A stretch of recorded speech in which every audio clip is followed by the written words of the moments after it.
Hello, welcome to Secure the Continent with me, Gbenga Abrorowa. This is a show where we bring you the latest updates on all the security happenings on the continent. Before we delve into today's topic, let's first take the security headlines. The Ethiopian government lifts months-long state of emergency as casualties subside in the Tigray war. 9 Senegalese soldiers on an operation against timber trafficking declared missing in the Gambia. And France, the United Nations and ECOWAS have denounced the takeover by the military in Burkina Faso.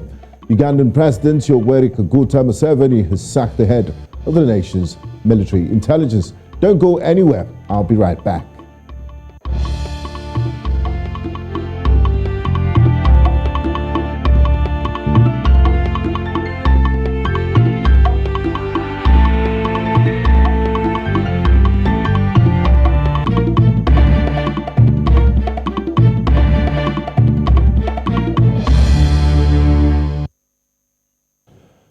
The rise in extremism in the West African Sahel has caught our attention, and that is what we will be finding solutions to today on Secure the Continent.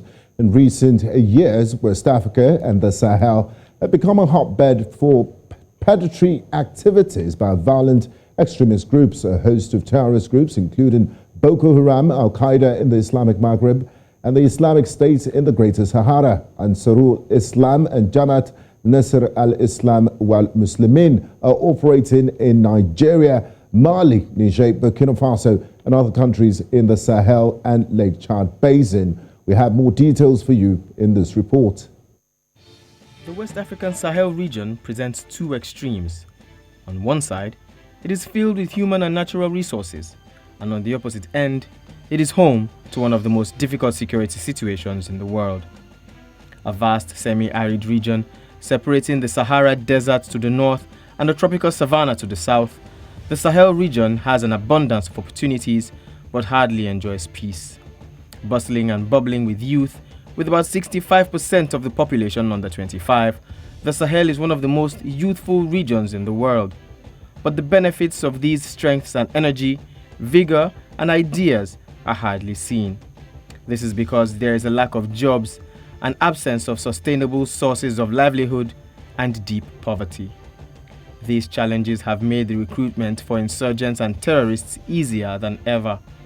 The region is currently home to one of the world's most dangerous and volatile security quagmires. In Mali, Burkina Faso, Niger, Senegal, Chad, and northern Nigeria, thousands of lives have been lost to insurgency and rising extremism. More than 2.5 million people have fled their homes in search of safety in the past decade. In 2021 alone, there were more than 800 deadly attacks in the West African Sahel.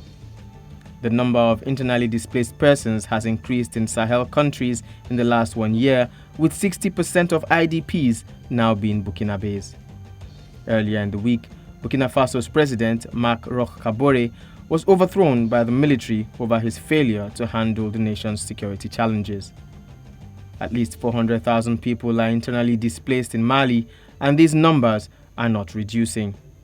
For Africa to reach its goal, the security issues of the Sahel region of West Africa must be solved, as it holds a strategic and historic position on the continent.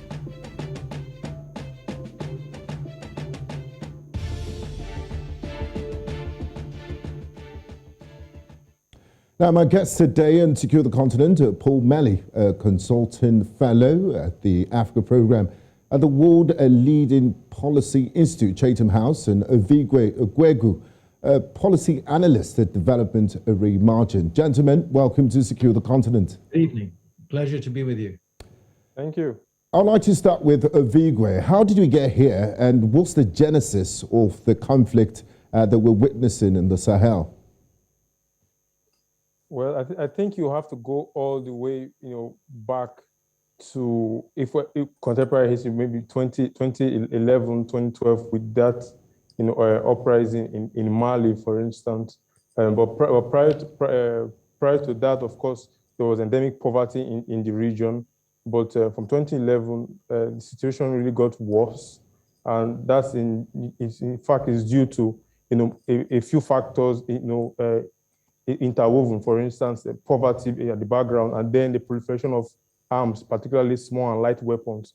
And one of the factors that actually led to that proliferation of arms was the chaos we saw in Libya. So with the collapse of Muammar Gaddafi's government, and Libya really been suffering a state fracture, or let's say total collapse of the country's security architecture. Of course, we saw a flow of weapons, from Libya into militant groups, whether in the Maghreb or in North Mali, where you had Tuareg rebels, and then also in the Lake Chad Basin, where we are dealing with Boko Haram. So even if you trace the scale of violence in West Africa, whether in these three portions of the Sahel, you will see that from 2012, 2013 onwards, what we just saw was an upward increase, in violence. If you look at Burkina Faso, for instance, when Roch Marc Kabore came in 2015 till now, the security situation in Burkina Faso was very different. So Burkina Faso is in a worse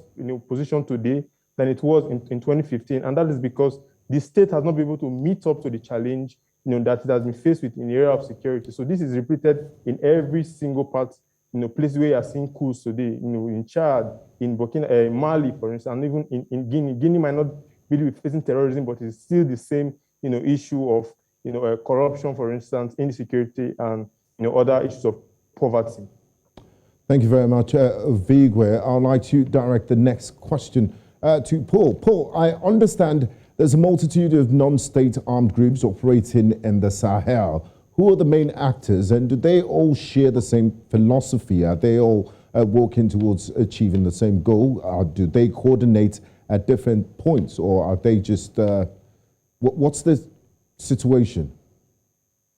Well, at the headline level, you have a series of jihadist groups with well-known names and nominal allegiances, if you like, to the international jihadist networks, Islamic State and Al-Qaeda. So in Western Mali, you have Al-Qaeda in the Islamic Maghreb, which was originally a derivation, if you like, of the Islamist groups involved in the internal conflict in Algeria, in the north of Algeria. But then some of those individuals moved down into the Sahara and into Mali itself. Then you have Ansarul, which is essentially a jihadist group formed mainly of Mali and Tuareg from north of Mali and led by Iyad al-Khali, who is the leader not only of Ansarul, but also of the wider JNIM alliance. And then you have a little further over to the east, you have Islamic State in the Greater Sahara, ISGS, and that operates essentially in the far east of Mali, in the zone around the city of Gao and Menaka, the area just north of the Niger border, and is also active across the border into Niger and into Burkina Faso. And then, of course, over by Lake Chad, you have Boko Haram, and you have ISWAP, Islamic State West Africa province. So those all have jihadist allegiances declared, if you like, to these major groups. So the JNIM alliance grouping, which consists of Ansarul and AQIM, Al-Qaeda in the Islamic Maghreb, is loyal to Al-Qaeda nominally. It pledges allegiance to Al-Qaeda, if you like. It's aligned with it. And obviously Islamic State in the Greater Sahara, like ISWAP, their connection or their pledged allegiance is to Islamic State. But I don't think we should just see these aren't necessarily exported jihadist movements from elsewhere, with the possible exception, if you like, of AQIM or AQMI, to give it its French acronym because of its Algerian origins. There are also local factors in this, and this is particularly well illustrated by a third member of JNIM, which is the Front de Libération du Massina, the FLM, also known as Katibat Massina, And this operates in central Mali, in the inland delta of the Niger River, and is led by a local preacher, Amadou Koufa. And at least a large part of the FLM, the Katiba Masina's motivation, relates to pressures and tensions over land, which is a big issue in the Sahel because the population is rising quite rapidly. Climate change. And there's competition for limited, as we've seen even in the Middle Belt in Nigeria, conflict between farmers and herders. And in central Mali, the Pearl, the Fulani herders find themselves in tension, shall we say, with the settled Dogon and Bambara farming populations. And so those local factors are also a fuel. So in summary, it's partly driven by what you might call wider jihadist ideological factors, but there's a strong local component, and it depends on the particular groups, the degree to which the strength of those particular local factors is a driver. But all of these groups, anyway, exploit those local pressures. And as Ovigwe was pointing out, this is a very poor region. It's under huge development pressure. It's landlocked, exposed to climate change. And so you have a lot of youths, a lot of young men for whom the opportunities are limited and who are therefore perhaps more easily recruited or tempted by the attraction of being drawn into some sort of armed activity. Just even if only a tiny minority of them become involved, obviously across the region, that's quite a lot of people. And as we know, with violent extremism or violence in general, it doesn't take very many individuals to cause an awful lot of disruption and pain and loss of life. Absolutely. Thank you very much, Paul. I would like to come to you, Ovigwe. Although the economic integration of the Economic Community of West African States, ECOWAS, the regional instability and conflict they've been forced to make conflict management a priority. ECOWAS was established for more of an economic association. How has the response of the regional counterterrorism efforts been? Do you know there's a multinational joint task force? How have they fared so far in dealing with this jihadist insurgency in the Sahel? Well, if we're looking at ECOWAS as a whole, I would say the response has been subpar. A lot of people would say it has been very disappointing. Right. So, for instance, what you have in the Lake Chad Basin, that's Nigeria, Cameroon, Niger, and Chad, is a multinational joint task force where the regional armies form a coalition, to combat Boko Haram and now even ISWAP. And then you also have what we call the G5 Sahel Force. That is comprised of Mauritania, Burkina Faso, Mali, Chad, Niger, and they are supposed to that coalition was born out of I would say to a large extent the French initiative to support these countries to combat terrorism after the initial Saval was launched in 2011, and then there was Operation Barkhane, and so but those were strictly French operations, right? So yes. What we now saw after Saval and the call for a regional approach was the G5 Sahel Force. Now, the problem with G5 Sahel Force is that it's not just a question of whether they are troops. They are troops because these regional armies, they contribute troops, right? But then there's a problem of coordination. There's a problem of what is really the clear mandate. There's a problem of resources. And then there's the problem of competence of the military forces themselves. So even if they get training, through maybe Operation Flintlock that the US hosts, every so often, and then there is, of course, joint exercises, with French troops, with even European militaries, is still not enough. That is not. Why is that so, Ovigwe? Why? Yeah. Yes. Because what you have is not really an African solution. What you have is a solution that the French has tried to really lead, right? And that is why, okay, see, for instance, you have terrorism across the Sahel, from the Maghreb in the west, to central, where you have Mali and Niger, tribe border area of the Tilaberi region. That's another flashpoint. And then there's the Lake Chad. But the G5 Sahel force, for instance, does not include Nigeria. Now, you cannot have a regional response, to terrorism in West Africa and not have Nigeria at the table. So one of the major problems we have with the G5 Sahel force is actually it's not inclusive. We can't really call it a regional response or an ECOWAS response. Even if we have ECOMOG, which is supposed to be the military monitoring group of the ECOWAS, it doesn't have, it's not really... there's no standby force. It's not fit for purpose. Yeah, it's not fit for purpose for what we have today. So a proper regional response would include all of the major countries that are involved that are in the front lines of terrorism. West Cameroon, for instance. So the multinational joint task force we have in Lake Chad Basin needs to be collapsed with the broader G5 Sahel force, so that we have a proper one strategy, one standby force, and one military coordination. There's a more uniform approach to solving the problem. Let's come to Paul.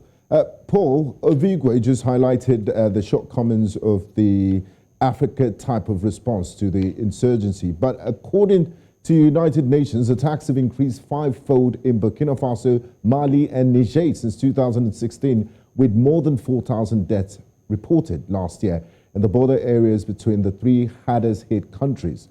Now, looking at intercontinental approach to taking care of this problem, France has deployed 4,500 troops to Operation Barkhane to work with regional militaries and direct combat terrorist fighters in the Sahel. Operation Barkhane is the largest French military operation abroad, costing a whopping $685 million a year.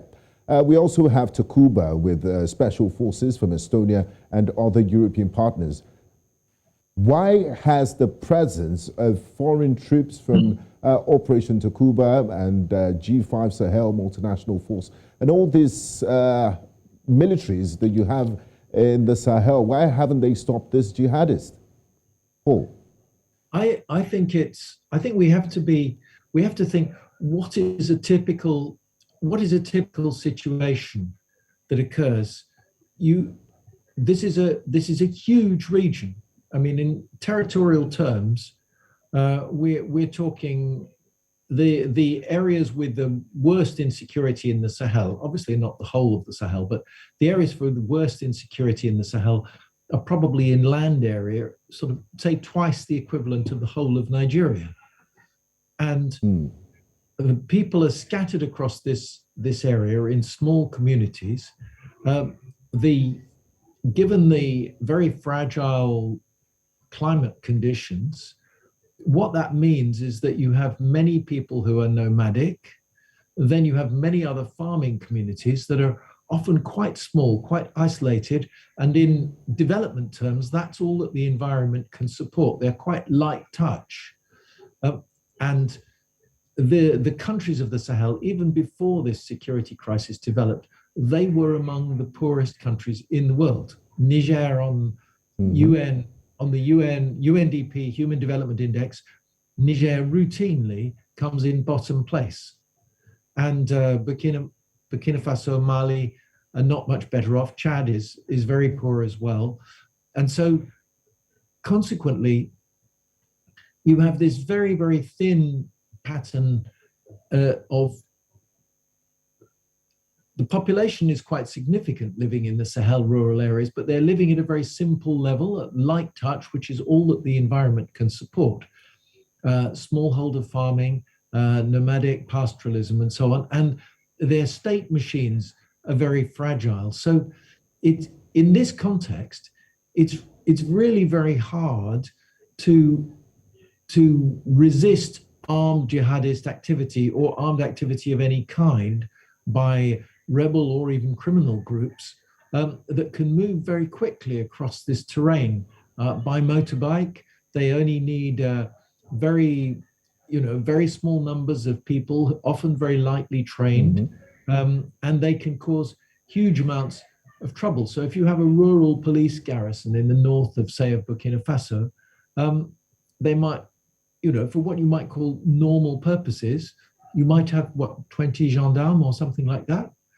And then if a group of jihadists arrives suddenly out of the blue in the bush by motorbike with heavy weapons and stages a rapid and sudden attack in the space of just an hour or two, they can claim very heavy casualties and then disperse into the bush again. And resistance will be minimal, the response to that. Well, sometimes resistance isn't minimal, but it's just that it is incredibly difficult to defend against. And we've seen in conflicts around the world that even large conventional Western armies really struggle to deal with guerrilla tactics, sort of lightning attack type terrorist attacks. And these things can have a spillover effect. So, for example, in Niger are some of the only giraffes in West Africa, and they're in a rural area just south of the capital, Niamey, and in a country which otherwise attracts very little tourism. They were a significant attraction. So the presence of the giraffes created jobs for local people, guides, people making artisanal craft things and so on. And then I think it was 2 years ago, 18 months ago, a small number of gunmen attacked a group of French aid workers who come out from Niamey to just for a day trip to visit the giraffes and killed them. And of course, that had a shock effect. And it not only caused terrible pain, of course, to the families of those who'd been killed, but it also immediately destroyed this whole activity as a source of income for the local community. So suddenly that destabilizing impact means that that makes the crisis even worse. Then more people are unemployed, more people have lost potential income from trade, and that increases the factors, the underlying social and economic factors that can cause instability. And after all, we've seen in northeast Nigeria and Borno State, huge disruption to the local economy, massive numbers of people forced to flee.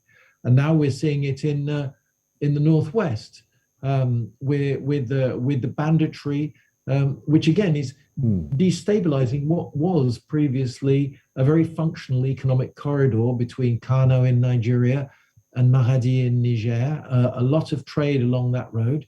Suddenly the area has become unsafe. That creates economic and social problems that fuel the crisis further. So when you think, if you go to a large sports stadium for a big football match, there might be 50,000 people in the stadium.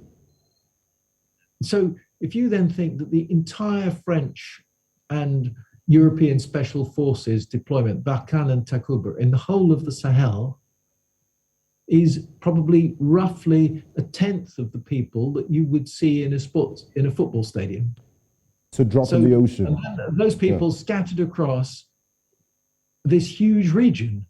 And even if you add in the G5 army, the G5 force that Ovigwe mentioned, which does have cross-border hot pursuit powers and is trying to improve its coordination. But again, we're talking about another 5,000 people. The national armies of some of these countries, you're talking about, say, 10,000 soldiers. So given the scale of the problem, and then you just try and visualize what that translates to on the ground, I don't think it's a criticism of these military efforts that they have not been able to tackle the crisis. And of course, many people will say that it should be tackled through development. But of course, if there isn't any security, then how do you Okay. implement development programs.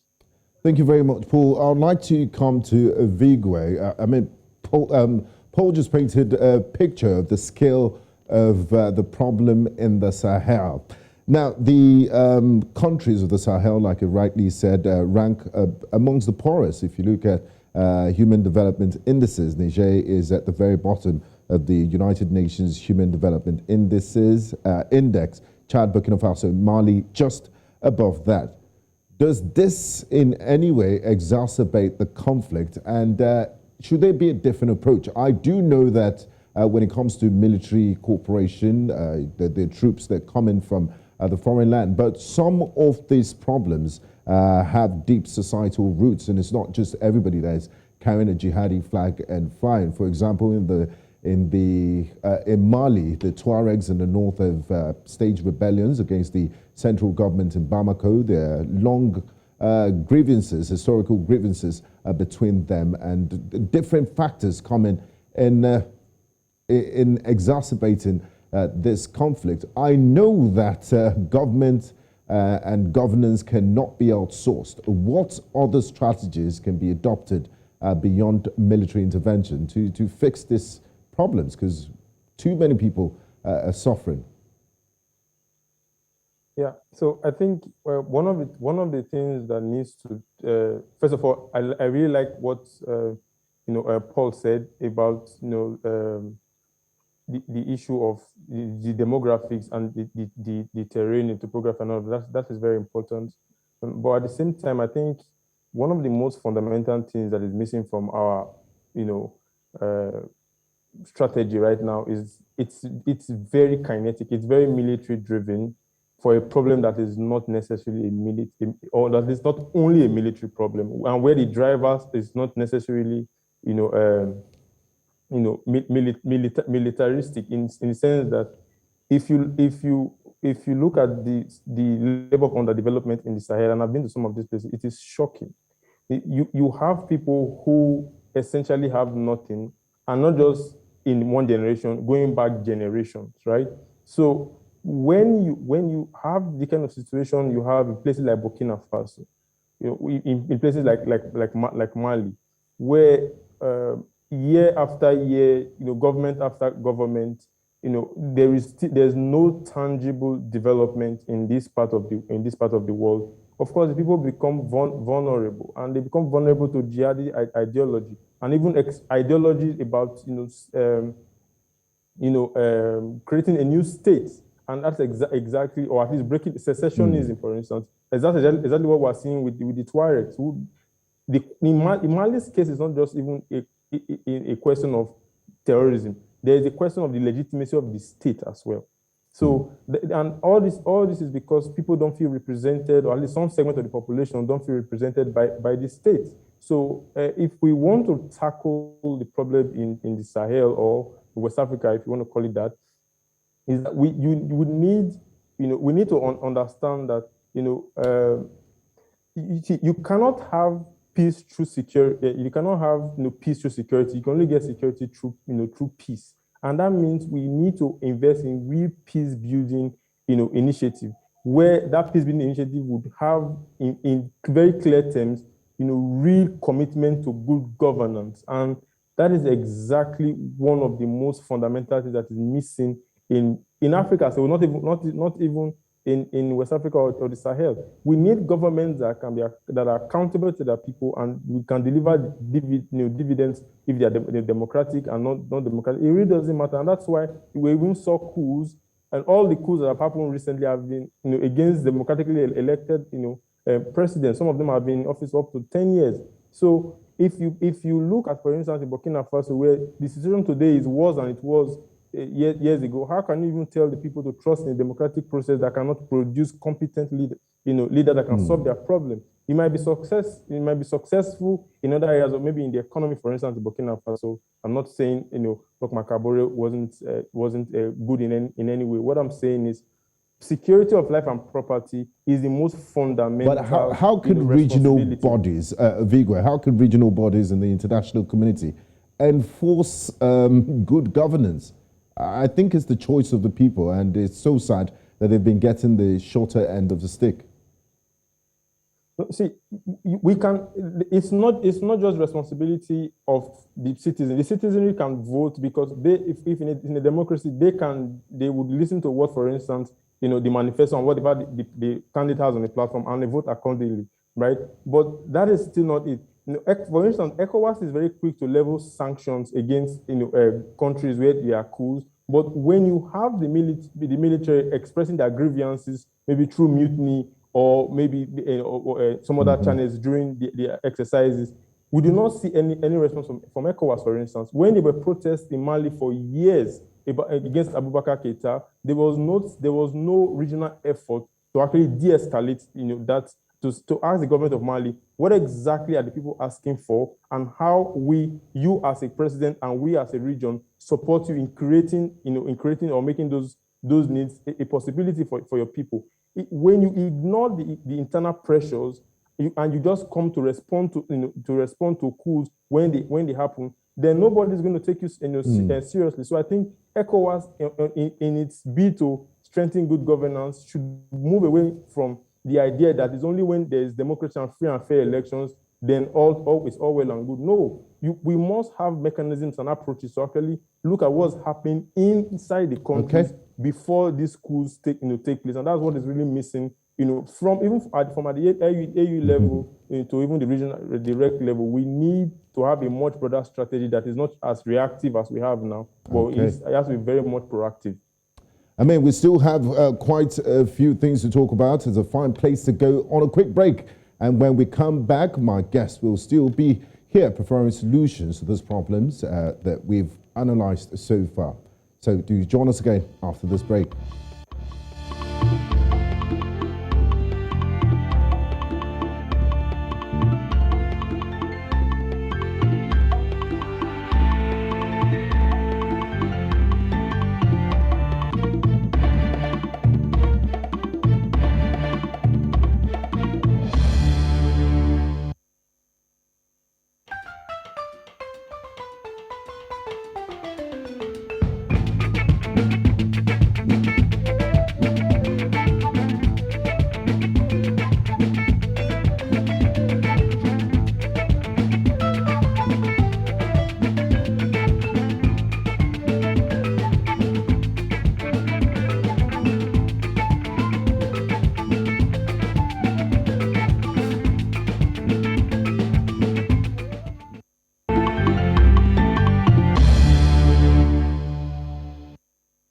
If you're just joining us in Secure the Continent, today we've been looking at issues of security in the Western Sahel, where extremist groups have wreaked destruction and exploited security vulnerabilities in carrying out sustained attacks against both civilian and military targets. I still have with me Paul Melly, a consultant fellow at the Africa program at Chatham House, and Ovigwe Eguegu, policy analyst at development at Reimagined. I would like to come to you, Paul. I have a quote here from the former French Foreign Minister Jean-Yves Le Drian in 2014. He says, and I quote, "The liberation war of Mali is over. It's been won. The French intervention has helped this country to recover its sovereignty, restore its democratic institutions, organize elections, and foster national unity." End of quote. Was this a failure of judgment on his part? It's similar to the President George W. Bush incident and the aircraft carrier USS Abraham Lincoln on May the 1st, 2003, where he prematurely declared that mission accomplished in the war against Al-Qaeda in Iraq. Do military planners and politicians really think about the possible outcomes before committing troops to battle? And does this have serious consequences, Paul? Well, I think it's worth remembering that in very narrow terms, that French and West African joint intervention in, and with the Chadians, I suppose you should say Central African intervention in early 2013, that did succeed in one narrow extent, because at that stage, towns right across the north of Mali had been taken over by the jihadists. The Tuareg separatist movement, the secular Tuareg movement, had been marginalized and they're pushed aside by the jihadists. And basically, they were trying to impose a very tough regime on those communities. And the military intervention by France and a range of African countries did succeed in liberating places such as Timbuktu, Gao, and Kidal from that situation. But where he was over-optimistic was he didn't perhaps allow for the extent to which it would be possible for determined jihadists to carry on a guerrilla campaign. And then as that campaign gathered momentum and caused more and more disruption, then gradually, more and more communities were affected. A wider number of disillusioned young men were drawn into armed activity. It began community grievances, as we saw in central Mali with the Massina group, became drawn in. And we've ended up with the present situation. But I don't think that the French were wrong in their estimation of what had initially been achieved, but there was a huge then a very, very slow political progress. You have to remember the number of jihadists, actual committed jihadists, was relatively small at the outset.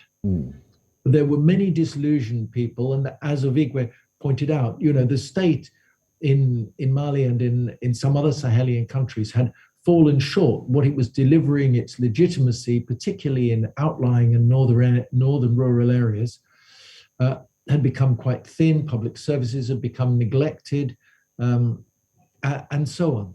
So there were, after that initial intervention, there was perhaps an interval, a year or so, where a really dynamic effort by the Malian government and a really hardworking effort to try and implement the peace deal that was struck the next year, the Algiers deal, which was basically a formal settlement between the non-jihadist groups, the separatists and others in the north of Mali, and the government.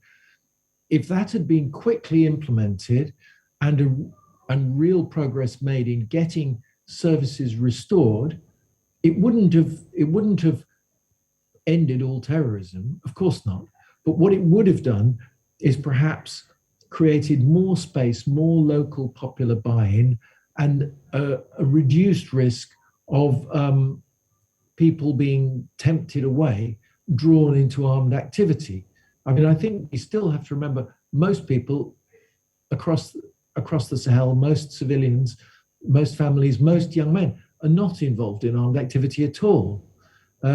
But we're now at a stage where the momentum has built up that it's obviously a huge crisis. Whereas, and in that sense, Le Drian was wrong because he underestimated the challenge that lay ahead in terms of curbing terrorism.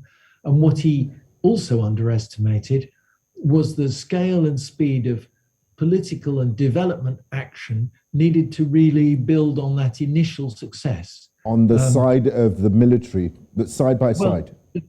Well, for example, in northern Mali, it was only in 2016 with the appointment of Soumeilou Boubé-Maïga as chief of the president's staff that then real momentum was given to the Northern Peace Deal and trying to put it into effect.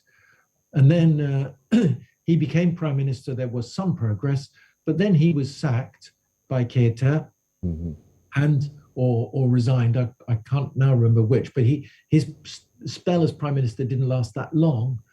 At which point, again, momentum was lost, and very often it's practical stuff: access to food, water, electricity in urban communities, veterinary services to support livestock herding communities, credit for farmers to buy seeds. These very, very practical things. Yes. And you have to.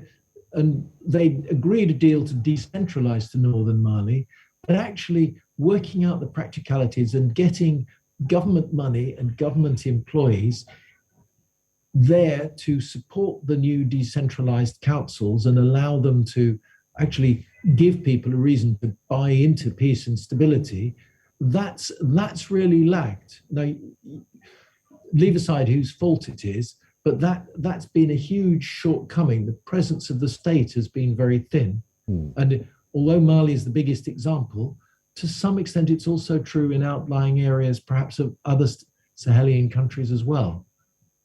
Okay, thank you very much. Paul, Ovigwe, I remember during your opening submission, you did talk about the proliferation of arms in the Sahel region was caused by the overthrow of Colonel Muammar Gaddafi's government in Libya. Now, the rise of insecurity in the Sahel belt is a blowback of NATO and EU's intervention to depose Colonel Gaddafi of Libya. Does the United States and its NATO allies bear some responsibility here? And do you think the French committing troops, Operation Barkhane, and European forces is in a way trying to atone for this, thanks to the luxury of hindsight, a lot of people have termed it a mistake to have gone into Libya in the first place? I mean, you don't have to take my word for it. You have to take Emmanuel Macron's word when he did actually admit that was a mistake. But you know, one of the problems in the continent is the African voice when it came to the Libyan issue was totally ignored. The AU chairperson was Jacob Zuma of South Africa. Yeah, Jacob Zuma might have his problems within South Africa, but as at the time when he was AU chairperson, he was very, very, firm on the issue of Africa, a union being the major platform to discuss, the issue in Libya. And when, of course, that wasn't possible, you could see that there was serious effort made on his part, to sort of mediate between, the European Union and Muammar Gaddafi. So those efforts were actually made. The African position on the issue was NATO should not, execute, the no-fly zone and all of those operations that it did that deposed Muammar Gaddafi. And the reason for that was not love for Muammar Gaddafi. He had his problems. He had, of course, the good sides as well. But the fear was we already know that the entire Sahel belt was a powder keg. And if the flow of weapons, it was just exactly what was missing for instability to really become a real regional problem. And that's what we have today.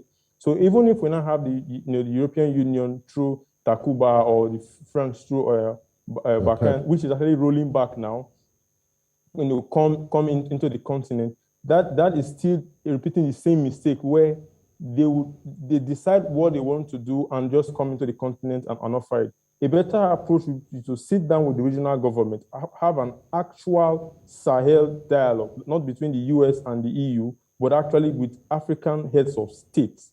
And we decide collectively what a regional strategy is that goes on into implementation, because oftentimes what you see is, we will have these leaders come, sit together around the table with a few leaders from the region, not all of them, and then they listen to the recommendations. But when the implementation comes, it's going to be exactly what they want, and the inputs, from the African side, it's not really listened to. So recently there was the Dakar International Peace and Security Forum, which I participated in, and President Cyril Ramaphosa, made some very clear statements on how, paternalism has to change in the relationship between Africa and the European Union.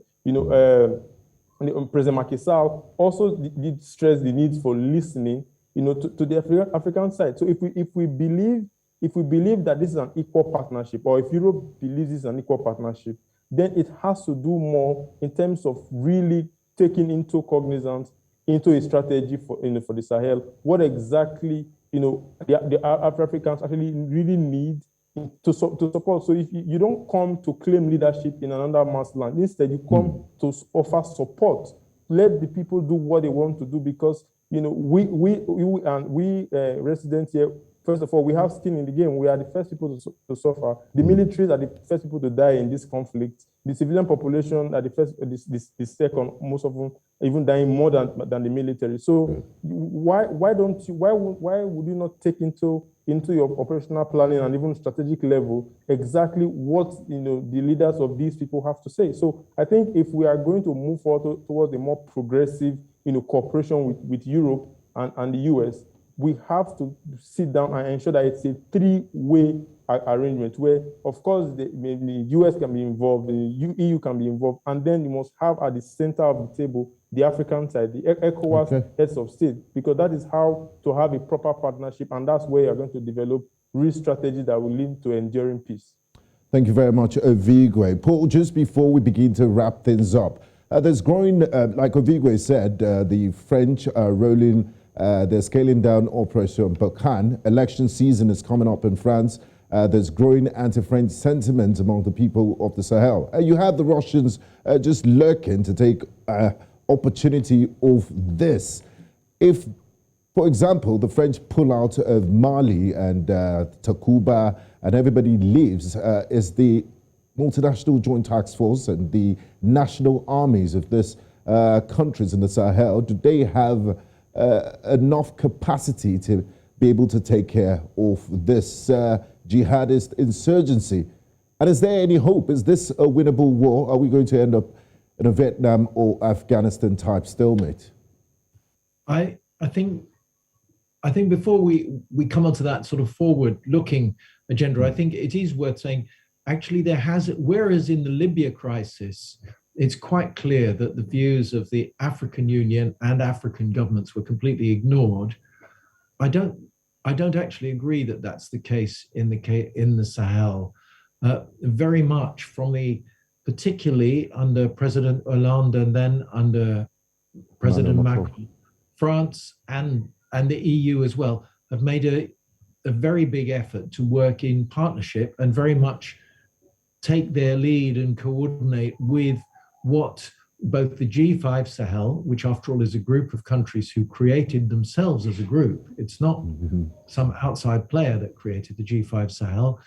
And so both the G5 Sahel and what ECOWAS wants, and particularly in the last couple of years, there's been a really strong effort to try and listen to how they view the situation evolving. But the challenge that there is that, of course, you get political changes in individual African countries. So, for example, Mali is now telling Denmark that it wants the Danish troops to be pulled out of Takuba, but the Danish troops were deployed under an agreement that was signed with the government of President Keita. Yes. And it's not Denmark's fault that in Mali, the military then seized power and deposed Keita, and they are now claiming that the agreement that was formally made isn't legitimate anymore. But of course, the military government in Mali isn't elected. It's a group of soldiers who seized power, who are there. So how you navigate those difficult sudden changes is also a real challenge. And then if you listen to what some of the other governments in the region are saying, for example, President Bazoum in Niger has been over the last 9 months very public in saying that he thinks that the French troops wind down, which is not a complete withdrawal, but it's just a reduction in manpower to leave the West African forces, the Sahelian forces, playing a much greater role while the French are in the background with intelligence and air support and so on. He's been very public in saying that is what he thinks has to happen. But the big challenge is how you overcome these political complications and inevitable disagreements, because you get elections, you get changes of power. And then, of course, if a coup happens, that's an unforeseen change in power. All of these things complicate the political agenda.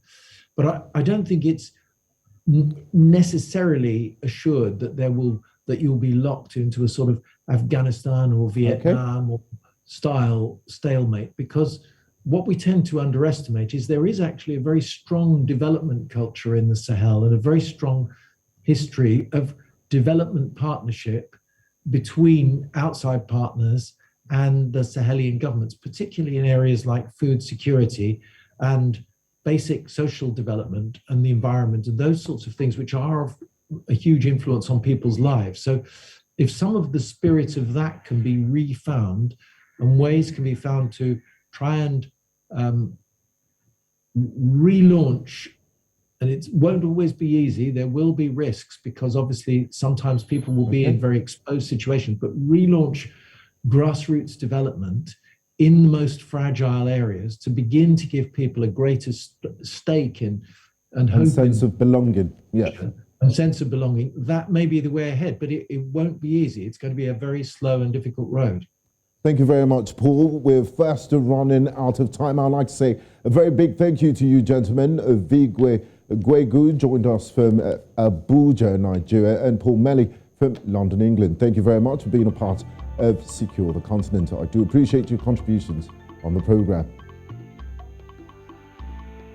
Now, improved security is a must for all countries, and military intelligence will help abort many insurgency and terrorism moves, as analysed by Paul Melly and Ovigwe Eguegu. Desertification must be avoided by every means, and our governments must make resources count for locals' welfare and sustenance, while not ruling out international support if it's not cutthroat. Thanks for watching Secure the Continent. Until next time, I am Gbenga Abrorowa. See you next time. Bye-bye.